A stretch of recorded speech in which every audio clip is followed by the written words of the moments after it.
Hi friends, இது Nawaz diary. உங்களுக்கு cooking vlog and daily vlog பார்க்க பிடிக்கும்னா இந்த வீடியோவை தொடர்ந்து பாருங்கள். இது டியூஸ்டே மார்னிங் எடுத்த வீடியோ. இன்றைக்கி ஆஃப்டர்நூன் லஞ்சுக்காக ஒயிட் ரைஸ் பண்ணியிருக்கேன், எனக்கும் ரவிக்காக தயிர் சாதமும் உருளைக்கிழங்கு பொரியலும் பண்ணியிருக்கேன்.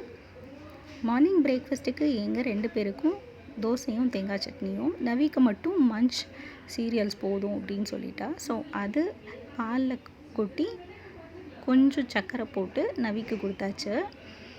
அட் த சேம் டைம் நானுமே என்னோடய பிரேக்ஃபாஸ்ட்டை முடிச்சிட்டேன். ஏன்னா இன்றைக்கி கொஞ்சம் க்ளீனிங் ஒர்க் இருக்குது. அந்த வேலையை பார்க்கறதுக்காக சீக்கிரமே என்னோடய பிரேக்ஃபாஸ்ட்டையும் முடித்தாச்சு.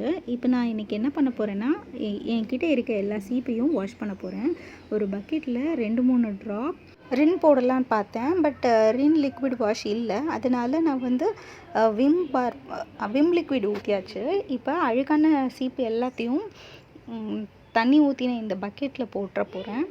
இதை நல்லா ஊறட்டும், ஒரு 10 நிமிஷம் ஊறட்டும். இப்போ நான் ஊக்கு அப்புறம் பழைய ப்ரஷ்ஷு இதை மட்டும் வச்சு இதை க்ளீன் பண்ண போகிறேன், எல்லா சீப்பையுமே. ஃபஸ்ட்டு ப்ரஷ்ஷை வச்சு நல்லா தேய்ச்சிக்கலாம், 2 சைடும் நல்லா தேய்ச்சிக்கலாம். சப்போஸ் அழுக்கு ரொம்ப அதிகமாக இருக்குது அப்படின்னா ஊக்க வச்சு நீங்கள் ஒரு இதுலையாக இழுத்திங்கன்னா எல்லா அழுக்கும் வெளியில் வந்துடும். ஸோ இந்த மாதிரி எல்லா சீப்பையும் நான் க்ளீன் பண்ணி முடிச்சுட்டேன். எனக்கே தெரியுதா எவ்வளோ அழுக்கு வருதுன்னு. ஸோ இது மாதிரி என்கிட்ட இருக்க எல்லா சீப்பையுமே ஒன்றா எடுத்து க்ளீன் பண்ணியாச்சு. கொஞ்சம் டைம் எடுக்குது, பட் ஆனால் நல்லா அழுக்கு போயிடுது. மற்ற நாள்லாம் பண்ணுறதுக்கு டைம் இல்லாத ஒர்க்கெல்லாம் இந்த ஹாலிடேஸில் பண்ணி முடிச்சிடலாம் அப்படின்னு நினச்சிட்ருக்கேன். ஸோ அதனால தான் ஒரு இடமா க்ளீன் பண்ணிகிட்ருக்கேன். இப்போ சீப்பு ஃபுல்லாகவே க்ளீன் பண்ணியாச்சு.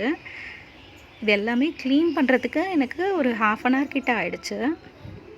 க்ளீன் பண்ணினதுக்கப்புறம் அந்த தண்ணி பாருங்கள் எவ்வளோ அழுக்காக இருக்குன்னு. இப்போ சுத்தமாகிடுச்சு எல்லா சீப்பும். இதை நான் நல்லா காய வச்சுட்டு வேணுன்ற சீப்பை மட்டும் கீழே வச்சுட்டு வேண்டாத சீப்பு எல்லாத்தையும் எடுத்து மேலே வச்சிடலாம் அப்படின்னு நினச்சிட்ருக்கேன். அடுத்து ஸ்டேஷ்னரி, அங்கங்கே ஸ்டேஷ்னரி ஐட்டம்ஸ் இருக்குது. ஸோ எல்லாத்தையும் நான் முதல்ல எடுத்து நல்லா தண்ணியில் அலம்பிட்டு காய வச்சுருக்கேன். அதுக்கப்புறம் எழுதுகிற பென்னு தனியாக, எழுதாத பென் தனியாக, பென்சில் தனியாக, எரேசர் தனியாக, ஷார்ப்னர், க்ரையான்ஸ்னு தனித்தனியாக செக்ரிகேட் பண்ணி வச்சுட்டேன். நம்மக்கிட்ட பொருட்கள் கொஞ்சமாக இருக்கும்போது அதை மெயின்டைன் பண்ணுறது ஈஸியாக இருக்கும். நிறைய இருக்கும்போது அது கொஞ்சம் மெயின்டைன் பண்ணுறது கஷ்டமாக இருக்குது. ஸோ வேணுன்றது தனியாக, வேண்டான்றது தனியாக, எல்லாத்தையும் தனித்தனியாக பிரித்து வச்சுட்டேன். இனி புதுசாக வாங்க வேண்டாம், இங்கே இருக்கிறதையே நம்ம யூஸ் பண்ணிக்கலாம் அப்படின்ட்டு இது எல்லாத்தையும் தனித்தனியாக பாக்ஸில் போட்டு வச்சுருக்கேன். உங்களுக்கு பார்த்தாலே தெரியும்னு நினைக்கிறேன்.